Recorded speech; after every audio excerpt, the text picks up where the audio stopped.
Hey, beautiful souls. Welcome back to another episode of Wholistic Conversations. I'm your host, Brittany.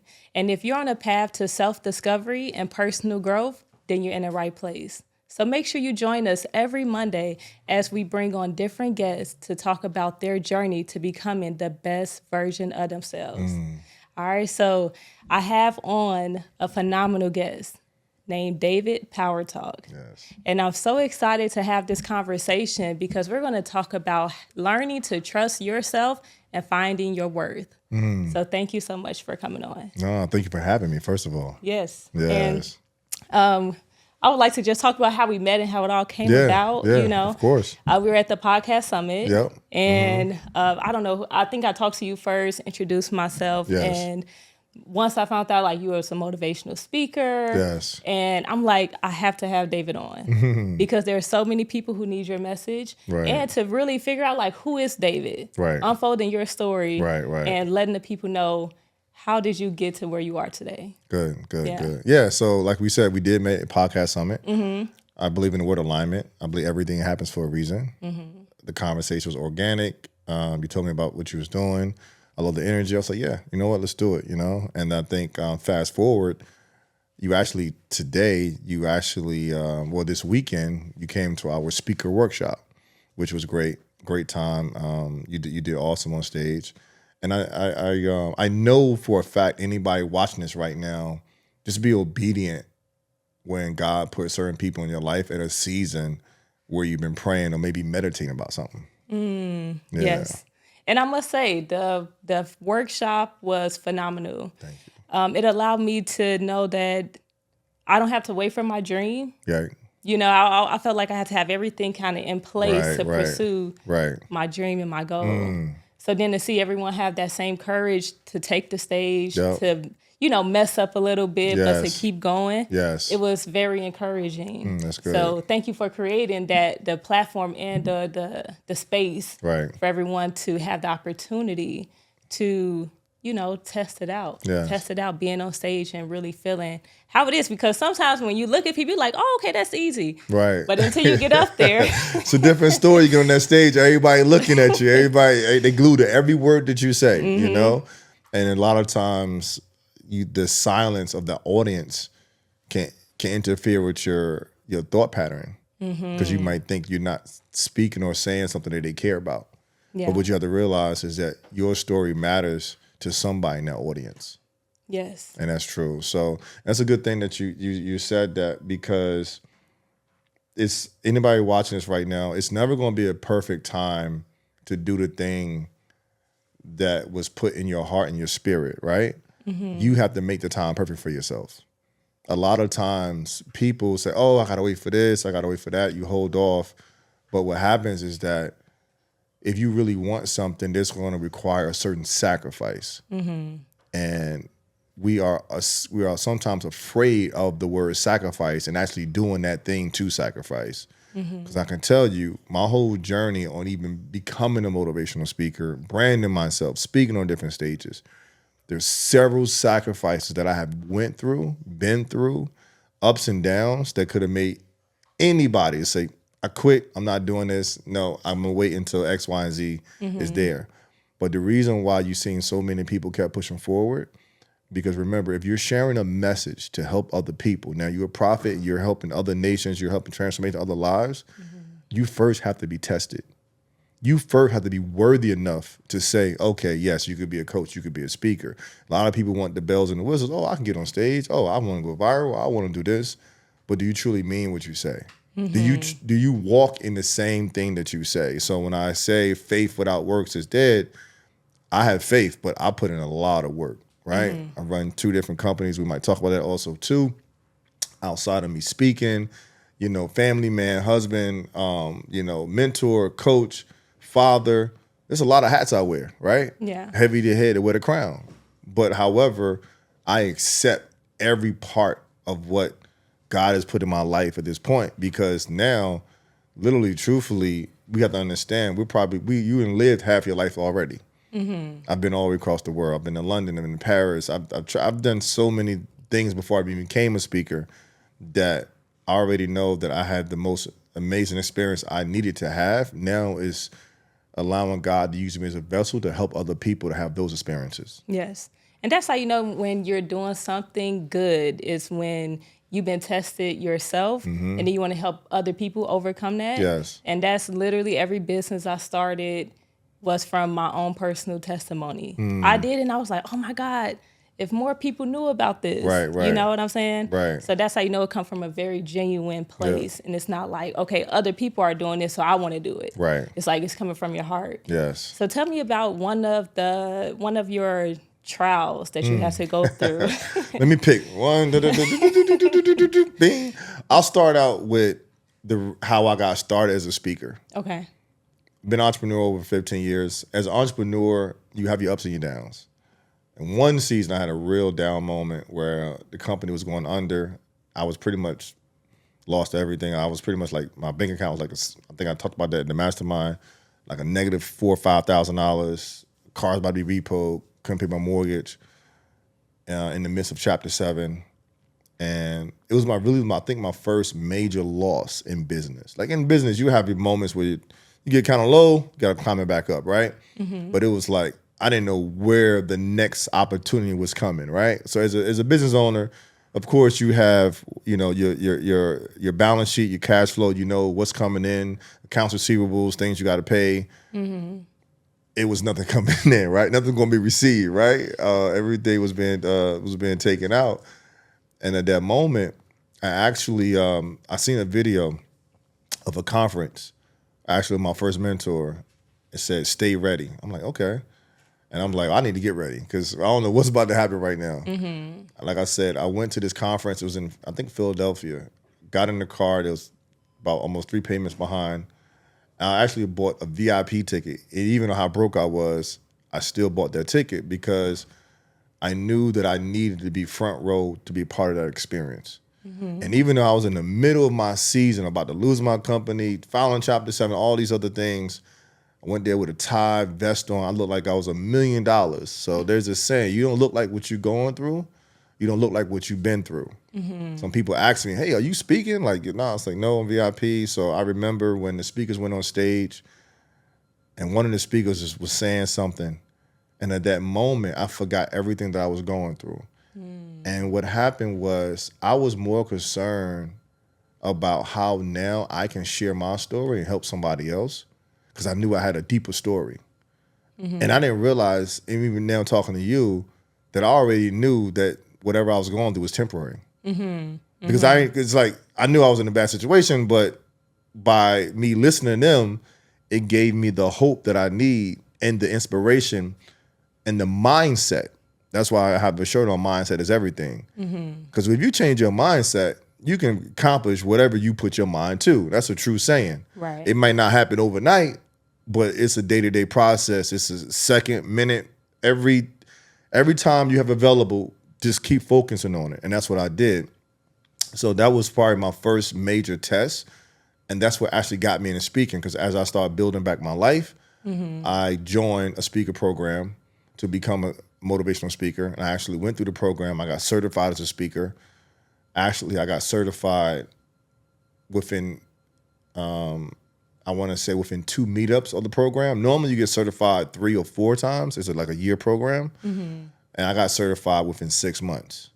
So I tell this story, I said this yesterday, is that the first time they heard me speak, I was on a Zoom call, and it was like, oh man, that was boring. That was whack, right? In front of everybody.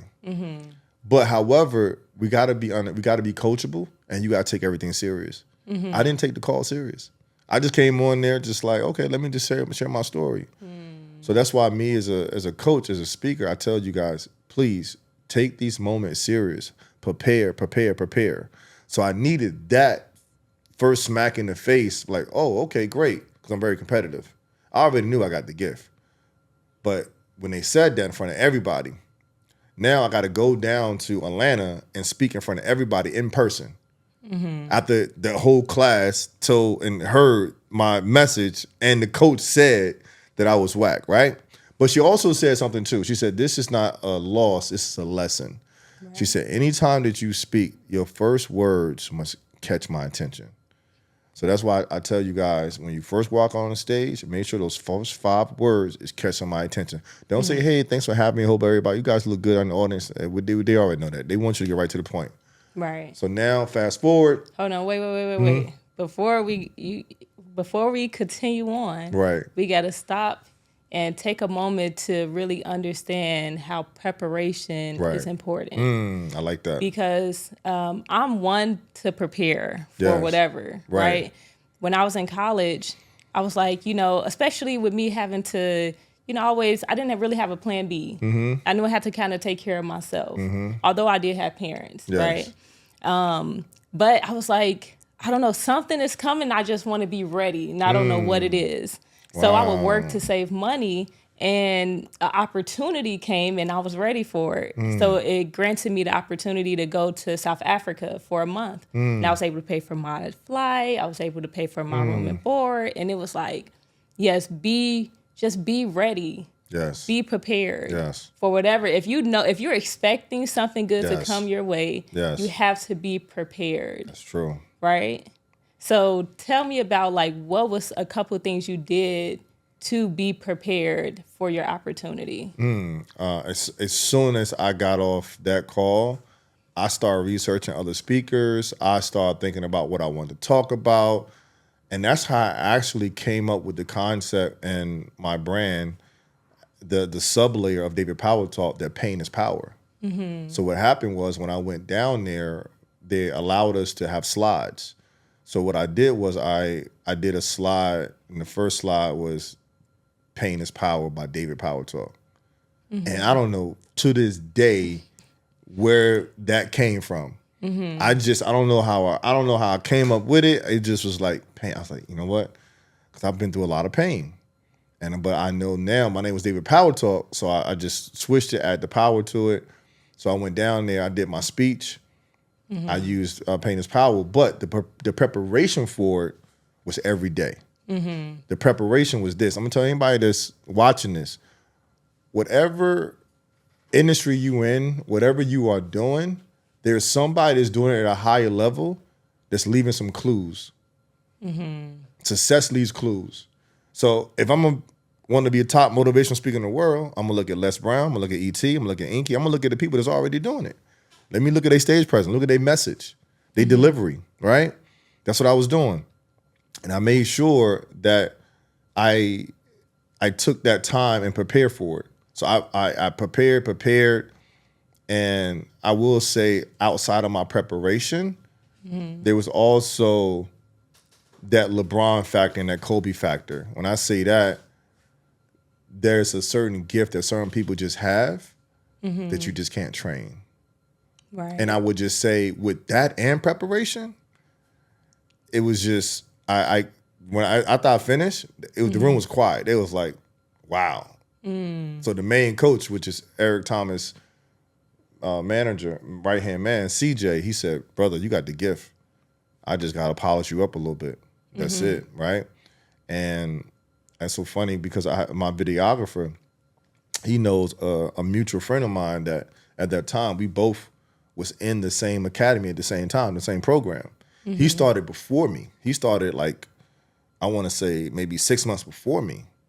And then when I came in, and this is no shade to him at all, but when I came in, we actually, when I went to get certified, they certified him too, but he was already in the program going on almost a year already. And remember, they don't certify nobody unless they know you're ready. Right. Right? So that just shows, it gave me the confidence in me to say, okay, you got the gift. And then when somebody's been working with the top motivational speaker in the world for years and they tell you, you got the gift, he didn't have to say that, right? And the same coach that told me, she was a woman at the time, I mean, she's still a woman now, but she was there. It was like chairs, like 3 chairs. And it was him, her, another coach. And she was like, that's all you gonna say? You gonna say nothing else? You gonna say, you ripped everybody down. It's like she wanted to find something, but she couldn't find anything. Right. The only thing she did find, which was funny, because I had Pain is Power on my I had a black hoodie on that said Pain is Power. And it was glitter though. It was like I don't know, it's like it was glitter. That's the pain is, I wanted to stand out. Right. She said, "Yeah, don't ever do that again. Put glitter on your shirt, right?"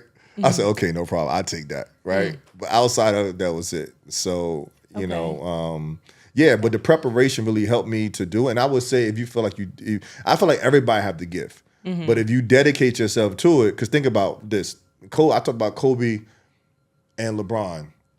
Now, Kobe worked so hard on his preparation, it allowed him to be great. LeBron didn't need that much preparation to be great. Like he just was a genetic beast. Like he just has it, right? Yeah. Same thing with Jordan. Jordan, he didn't really have that gift, but he worked so hard on his gift and what he wanted to do, he became one of the greatest people. So I would just say that yes, no matter if you're not born with a certain talent or whatever, you can become great at whatever you do as long as you put the work in. All right, so now that we understand how important preparation is, how do you gain the ability to trust in yourself and your gift, right? Because after your coach told you, hey, this is whack, Right. how do you trust yourself to start over again? Because that could be really hard. It is. For, you know what I'm saying? Some people can't take the no's, the rejection. Right. You know, one no can stop somebody's whole process. Yeah. And then they start back over. So, like, let the people know, how do you find that self-worth? Because it's something inside of you that has to tell you to keep going. One thing I would say is, don't allow somebody else's no to block your blessing, right? And you have to understand. I'm gonna give you a perfect example. Actually, I had somebody that was in my mentorship, and they was on one of my calls, and they've been in the program for a while, and I gave them some real transparent feedback. Like it was just a real coaching moment. I guess they really couldn't take what I said, but it was just the truth because I seen 1 week you're doing good, another week, and then it was just like it's no effort. Like you came on the call with a bonnet on. You're not really taking notes. Like it just there's no effort into this. So it's just like, I put my heart and my soul in this. Your communication is either going to help somebody or hurt somebody. So the more that you care about what you're doing, the more people you can help.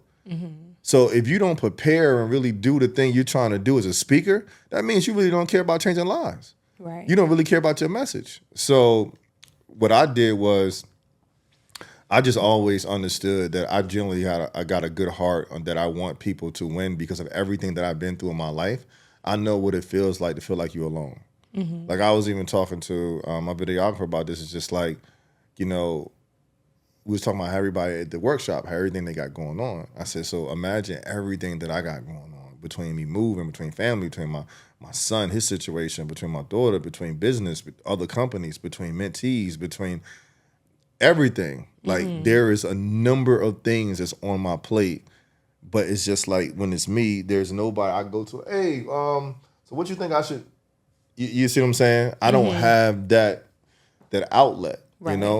That somebody that I can really trust and get the right feedback, or just maybe just be full vulnerable or transparent to it, But for some apparent reason, God has given me a gift to just keep moving forward and just use other outlets to not let it break me down. I guess that's the reason why I speak with so much power.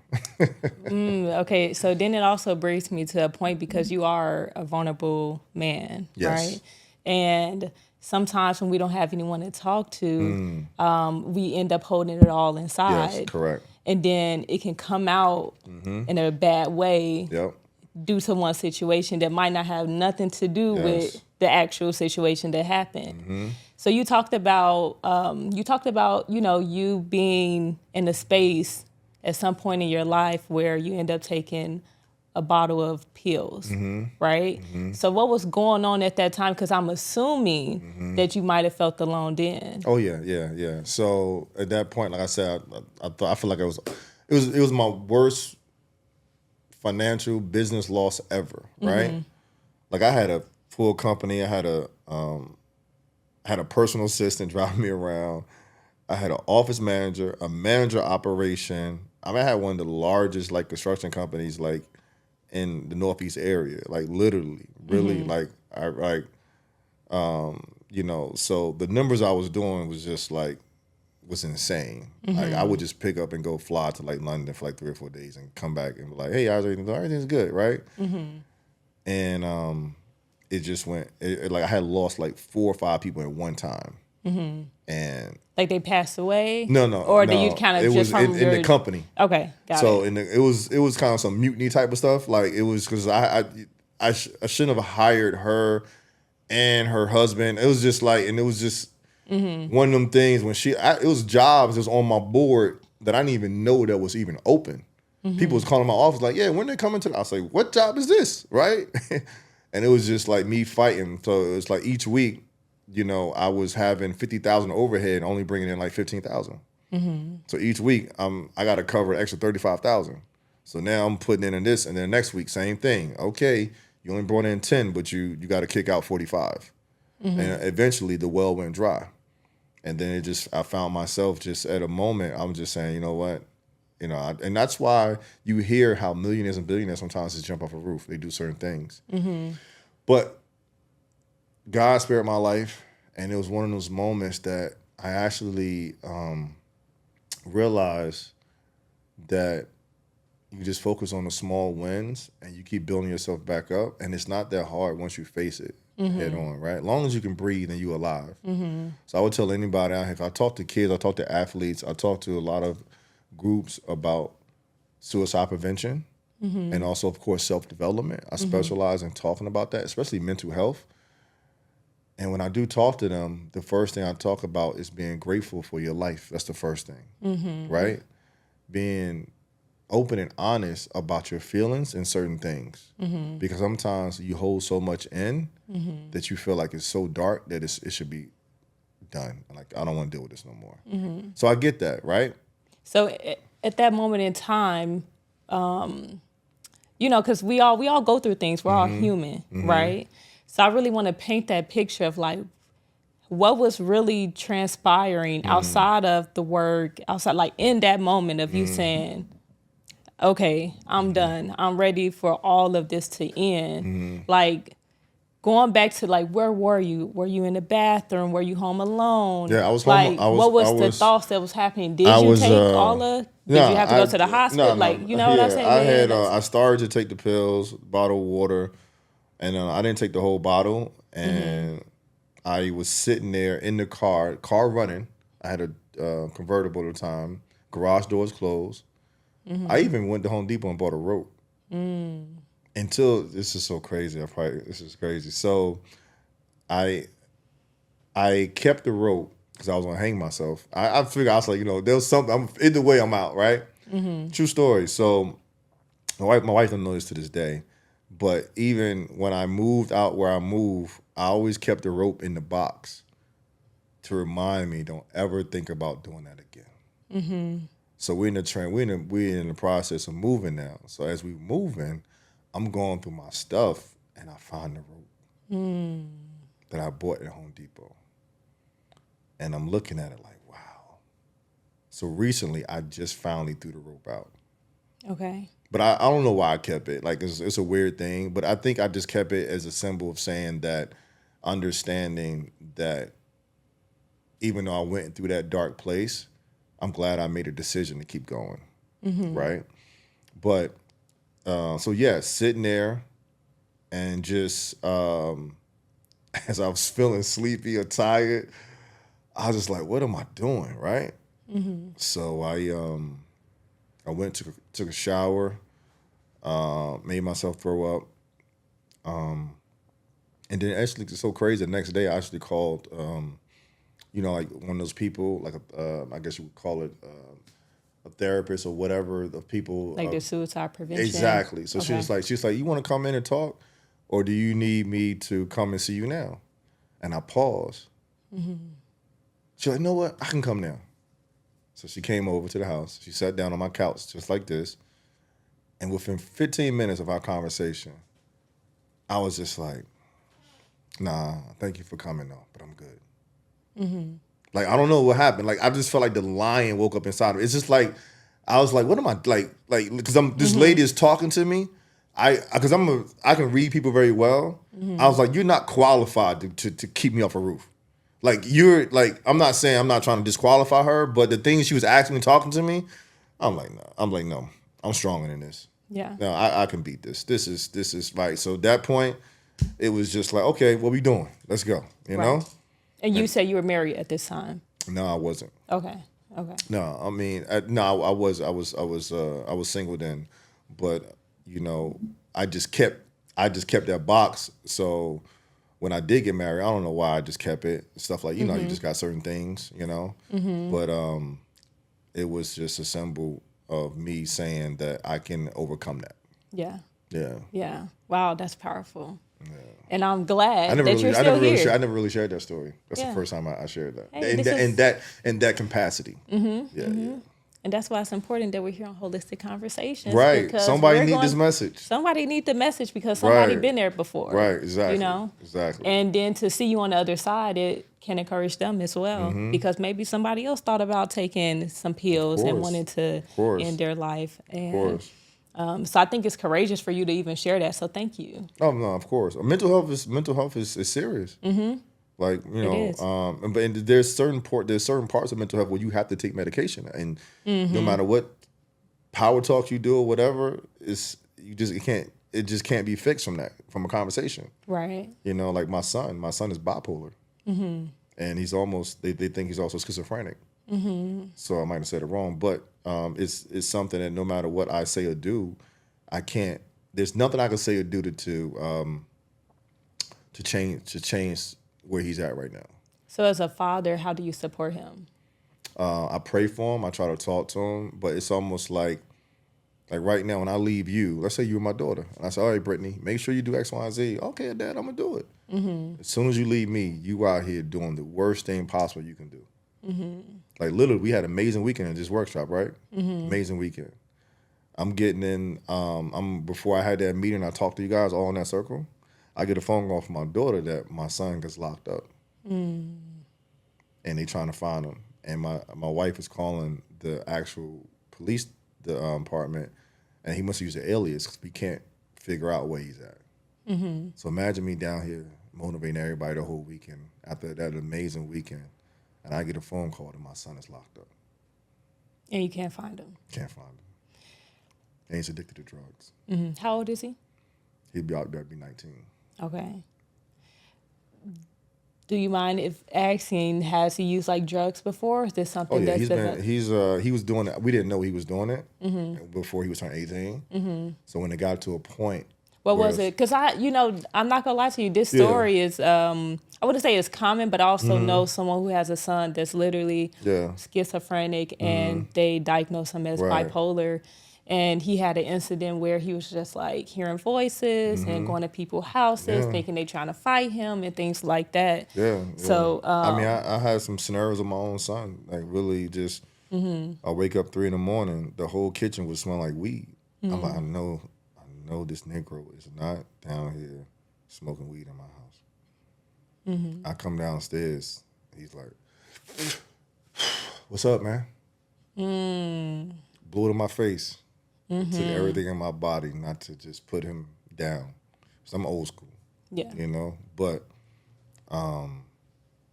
he has a mental condition. So it was like even in the moment of me trying to restrain him about the situation, he's laughing at me like the Joker. You ever see the Joker with Batman? That's how he's grinning at me. So my wife had to like calm me down. She's like, he has a mental condition. This is not something. So I have to accept that. It's hard, you know? Right. Because no matter, there's even my like at first my daughter was kind of mad at me, but now she gets it. Cause that's like they got a little bond, you know? Cause you know, kids, when they growing up, they gonna do what they gonna do. So they do things, but now she sees it that like, I'm sorry, that no matter what you say or do, it's just not helping him. He's wilding, right? Like he's using my card on Uber Eats and didn't even tell me. The small thing, but it's just so many layers to it that we're trying to get the state to. I forgot what it's called, but it's something where once you reach a certain point that there is something that the state can hopefully jump in now at his age to try to mandate him to be put in some type of environment that's therapeutic and also for recovery. Okay. But the problem is that with his age, he has to volunteer now to go to rehab, and he don't want to do it. Yeah. So I want you to talk to the parents, Right. right? That's going through literally the exact same thing, because you're not alone. Right. And sometimes it can feel like you are, because Right. maybe you don't have anyone else that is sharing that experience. Right. But trust me, there are people Oh, yeah. going through that same thing. So Definitely. what's one message or something you can let the parents know? I want to say, don't allow somebody else's opinion or their judgment about what the situation is make you feel like you're less of a parent. Because as it was unfolding, you know, because I have a mixed family, you know, the other side of my daughter, before I got married, I had my daughter and my son. It was like, oh, you know, you need to do this, you need to do that. But they don't understand, because I took custody, I had them living in my house. I said, you don't know what's going on in my house. But you're judging a situation without understanding this. Like, because as this was happening, we're realizing real time that he's really has a serious mental condition. Like, he got diagnosed while he was with me. He actually came to one of my, was it a workshop? I think it was a workshop. Yeah, I had a workshop about maybe 2 years ago, I think it was. Maybe 2 years ago. I think Storm, he spoke. So was that a year and a half? And it's the same picture I got on my phone. And at that time, I knew there was a slight disconnect, but I didn't know it was that. I didn't know it was that serious. I didn't know it was happening that much. And then all of a sudden, it just like all downhill. Yeah. Yeah. And as a parent, do you sometimes blame yourself? Yeah, I felt like I wish I would have took full custody of my son years ago. Because as he was with me, you know, I'm in a different environment. I'm doing certain things. But the problem is that when he go back to mom, that's a whole different environment that's not have the same rules and principles that I have that I'm doing. So now everything that I'm showing him, now it's been unlearned. And now he's learning more of the negativity things and doing those things that's not helping the situation to grow in this direction. Right. So that... And sometimes, too, when you have, you know, that separate household, you can be looked at as the bad guy. Of course. Because I'm the disciplined one. I'm the one to do this. I'm the one to do that. His friends today, they say you crazy. They say your dad, you in the best neighborhood, the best house, the best school, and you don't want to live there. You don't want to be there. You could work for your dad. You could be in one of the biggest high schools in Jersey. You can go to college, any college you want to go to. Right. Like, it's insane. You could drive whatever one of my cars you want to drive. And you, like, the lifestyle that I want to say lifestyle. The livelihood that my son had with me is something that I wish I had when I was his age. I didn't have that. Yeah. Like, no, but it's like I worked so hard to give them a different, you know, lifestyle, a different environment, and then I'd still do it, and he still go this direction. That's why when I do talk to students, athletes, one of my messages is that you're not a product of your environment, you're a product of your choices. And I showed them two different concepts of environments and choices, right? And then I say also too, I said, remember this. I said, you were born looking like your parents, but you're going to leave this earth looking like your choices. And that's really good, because we have, you know, I do believe our environment does affect our choices. Right? Because we can become influenced based off our surroundings. Yep. But if you don't understand the power of your decision making, like that's really the determining factor on whether you will go this way or you'll go that way. Yep. So, and unfortunately too, as parents, we don't really teach our kids how to make a good decision. Right. We just think they should know. We think they should know instead of really painting a picture of why you shouldn't do this or that, you know? And I think that if we did a little bit of that, it would help them with that. Because Yeah. you assume because for me, I'm taking an example. I assume you see your dad doing this. You see your dad doing this. I'm telling you to do this. I'm telling you. You assume that's enough. Right. But evidently, there maybe could have been other layers I could have added to that to help with that. But at the end of the day, he still had that mental condition that was going to develop anyway.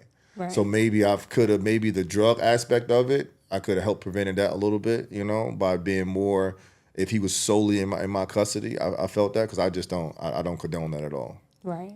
So you never took any drugs growing up, or No. I mean, I never like, yeah. No. Okay. I mean, I was in college one time. I might have hit an L or something like that. But that was matter of fact, I did. I would never do that again in my life. I had midterms, and it was I was stressed out. My roommate, all he did was smoke.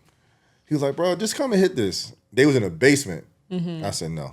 Okay, so hitting the L is marijuana. Yeah. Okay, because I thought you were talking about snorters. Oh no.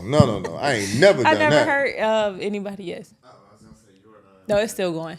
Yep. it says no space on the memory card. It's still going. Okay, cool. Yep. I just my bad. I'm Yep. sorry. No, you good. Thank you so much. But you can. Oh no, I ain't never took no hard drugs. Only thing I think was smoke marijuana. Right. Yeah, no, never in my life. I mean, think about it. I've seen my mother rush to the emergency room because she got a needle stuck in her neck. I seen my mother in the emergency room, and they can't put an IV in her arm because she got no more veins left. So I've seen drug addicts in and out of a trailer. My father and my mother just high as a kite. They don't even know I left the house and ran away. I left a note, ran away, came back. The note's still there. Our childhood does make us who we are. Yes, like you said, correct. you're experiencing some drug use in your household, which made you say, I don't really want to do drugs. So tell me a little bit more about your childhood and growing up. What were some of the things that you've been through? Paint the picture for us. Right. So I would say just a quick pain points. Felt like the black sheep of the family because you ever seen them Tyler Perry movies with the big Southern family? I had that on both sides. So my father had a huge family, brothers and sisters. My mother had a huge side of the family. So on my father's side, now they seemed to be more of the uppery type, family. So, but my father was on drugs and my mother, we living in a trailer. So all the things I was going through, it put me in the shadow of David's acting out. Because I was, I had a little issue of really, beating up my cousins doing certain things. I was acting out in anger. They didn't know what I was going through at home, right? So I would say feeling like the black sheep of the family because of the scenario that I was dealing with. So that also motivated me not to go in that route. So there's two things that can happen. When you're exposed to something negative, you can say, I'm never doing this because I don't want this to be done to me. Right. Or you can say, oh, that's cool. I want to do this. That's why you get some, you get some individuals, dad doing drugs or dad selling drugs. Now, you know what? I'm going to do it too. He got the car, he got this, I'm going to do that, Right. So I will say the influence is there, but it's up to you in that choice to figure out which way you want to go. So I use it as motivation to say, no, I don't want to do that. No, I'm going to be stronger than that. So that's why I never did any hard drugs, anything like that in my life. Are your parents still alive? No, I lost my mother. So my mother, she finally got over addiction with drugs and then became an alcoholic and went through depression. She passed away from a heart attack. My father, he finally got over drugs, had his own business landscaping company. Well, had a truck and a couple lawnmowers, but he ended up getting stage 4 cancer because of all the drug usage and the bacteria. So that's what they're saying, due to his lifestyle. So I lost my mother in 2008 to a heart attack. Then I lost my father in 2016, 8 days later. I had lost my mother on June 2008, June 8th. Lost my father June 16th. I think June 16th in 2016. So it was like 8 years, 8 days later. And I'm born on March 8th, so I don't know what that. It was just weird to me. So yes, I did lose my mother and my father. Did you ever have a conversation about to them about how you were raised or? Oh yeah, and that's one thing I think I live with a lot of regret sometimes because with my mother going through what she went through, I never gave her the love that I should have because I didn't understand the word addiction. So when I went off to college, my mother, even though she wasn't doing drugs no more, she was living back in Henderson, North Carolina, which is a small town, right? So when she went through depression, I didn't know she was going through that. Because then she's in a small town by herself. She's not married. She's dating somebody, whatever. So now she's drinking, missing me. I'm traveling all the world, doing what I want to do. I'm showing out, not checking my mother like I should, because I still had some type of like regret based on everything that she was going through and how our life was coming up, instead of me just letting it go. And I understand that everybody make mistakes, right? So I would say, yes, I had that conversation, but I never had a deep conversation with her. But when my mother passed away, and when I found out my father had stage 4 cancer, I was on my birthday trip. I was in Dubai. I get a call from my sister. She said, yeah, Dad got stage 4 cancer. He got 90 days to live. So I ended my trip short. I shot down in North Carolina. I went to visit my dad. Like, he was on perfect bill of health, but inside he was dying. He literally had 90 days to live. Then the whole 90 days, man, we talked about everything. Nothing about why this, why that. How'd you meet my mother? Why, I learned so much, Right. And he apologized. And one thing he said to me, like, which was really good, he said, I'm very proud of you. I'm always so proud of you. He said, so don't you ever forget that, So we did have that moment. I didn't have that moment with my mother. Would you say you needed that? Yeah, Because it was sometimes closure. you don't hear that from Right. your parents enough. Is I'm proud of you. Exactly. Really, sometimes that's all we. Sometimes that's all you need. Yeah, you did. And I think the reason why I did lose everything is I was so busy trying to show off, to show everybody, look at me. Mind you this, I came from a small town. Nobody thought I was going to finish high school. Nobody thought I was going to go to college, become an engineer, because I got my degree in engineering. So I went to college, became an engineer, got into real estate, made all this money, did all this stuff. So imagine everybody seeing me like, wow, little David, he doing this thing. My father's name David also too, David Solomon. I'm a junior. So really, that was the reason why I think I went down, because I wasn't connected, or I didn't believe in the man above, and I didn't respect the gift that he gave me on being able to have this mindset to go ahead and make money. I didn't have no mentor back then. See, right now we all search for mentors, but you think about this. I was a self-made millionaire. I started my own companies. Like when somebody say, "Hey, how do you?" That was me from ground up. I started that. I started that with a whiteboard where I got over $1.7 million in contracts that's open right now. And then I got liquid cash here. I got credit score here. So I did that. Right. So I do. That's the reason why I have so much passion and energy about people executing on different things, because I know what it takes to do something, right? But I do understand that as you're climbing back up, now you got to burn some boats so that way you don't go back to where you came from. Wow. Man, this is so good. Before we get out of here, I have to ask you one last question. Sure. What is one piece of advice you'd like to share to the world? I want to leave it off with what I just said. Two things. There's one thing you can't get back is time.